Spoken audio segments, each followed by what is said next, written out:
Finance Minister Matia Kasaija has presented to the nation the 2020-2021 budget with a local revenue collection target of 21 trillion shillings. I can't see him. The budget has seen an increment of over 6 trillion from the 2019-2020 budget. He admitted that the current tough economic times ushered in by the COVID-19 pandemic have left some sectors of the economy weak and in urgent need of resuscitation. The economy has continued to grow despite the effects of the recent emergencies we have faced.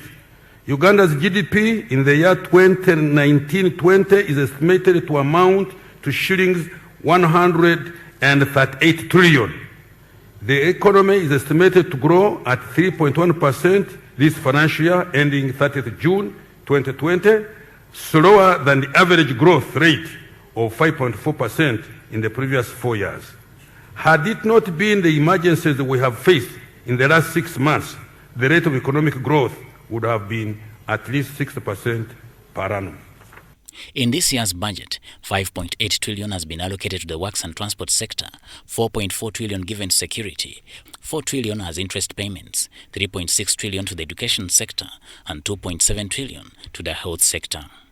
On the economic growth strategy, Kasaija outlined action plans he hopes would stimulate growth.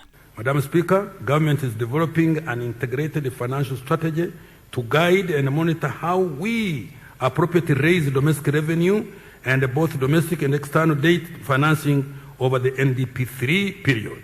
This strategy lays out how government shall appropriately raise financing to meet its development goals in both the short and medium term.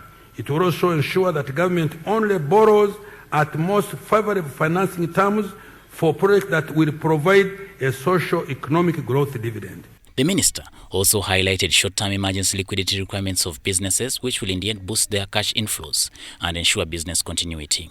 On the public debt, Kasaija noted that they are devising means of keeping the country's debt sustainable. Kasaija, however, beamed with optimism on the recovery of the economy amidst the COVID-19 pandemic. The coronavirus pandemic has helped us to once again demonstrate the economic capacity and the vast opportunity that our country has.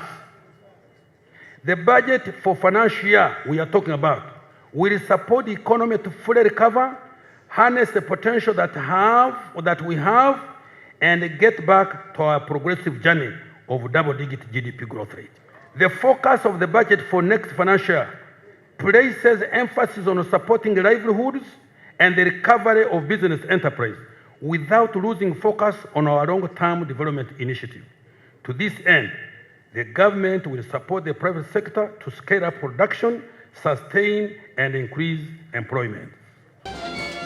The budgets of all ministries, agencies and local governments will, however, be revised to align them to the 9 strategic priorities and 14 production lines, which will focus on production and not consumption. Samuel Senono, UBC News.